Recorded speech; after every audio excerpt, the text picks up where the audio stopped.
Yeah, totally. So they put you on some stuff after the psych ward.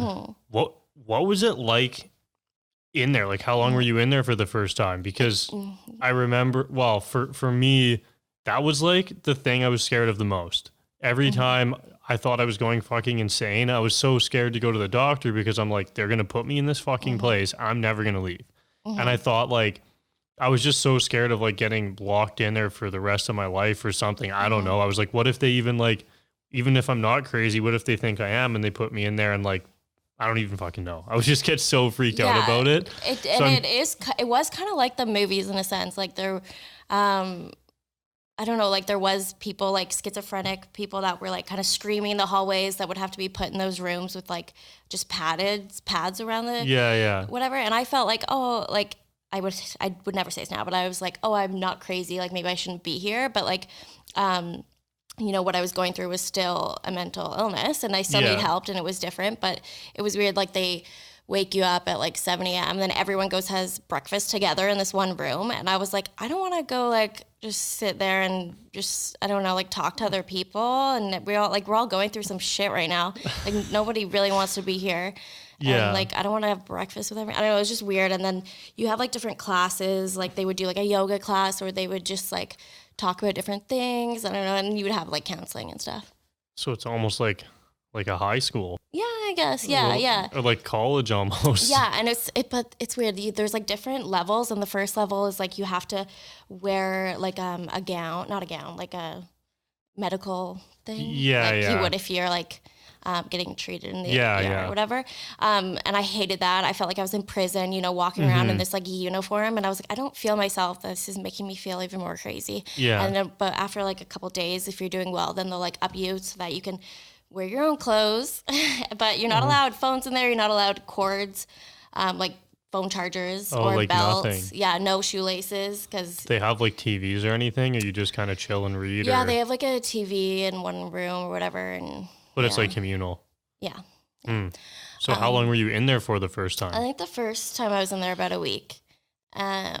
Yeah, so not too long, but I mean, it feels like a very long time. Oh yeah, I could imagine. Yeah, and then I did think that everything was kind of getting better. I don't know, it's so blurry. And then I started to go to university and changes started happening, and all of a sudden I would get these really high highs and low lows, which was bipolar.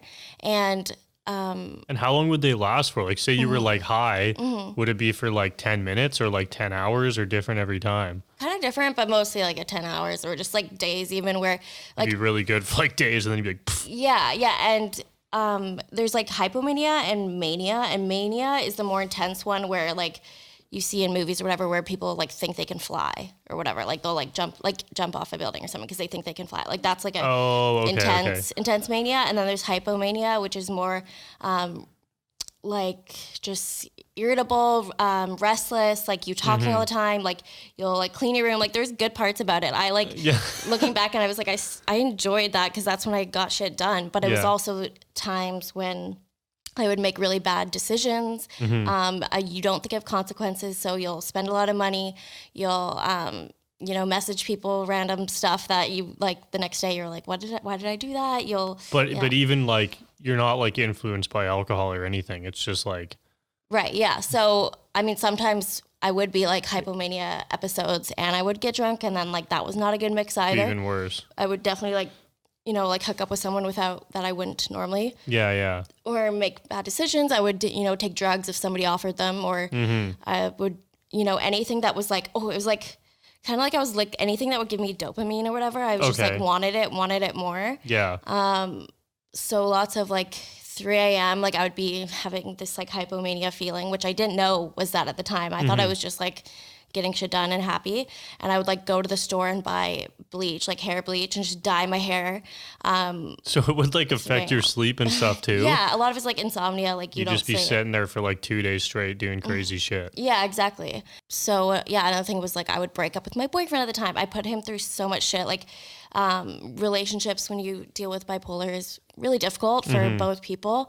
And how a lot of people just kind of say, oh, like my ex is crazy or whatever. Yeah. And it's like, I can see why they would say that because, they probably hurt you and like it's so up and down. Yeah. But yeah, maybe they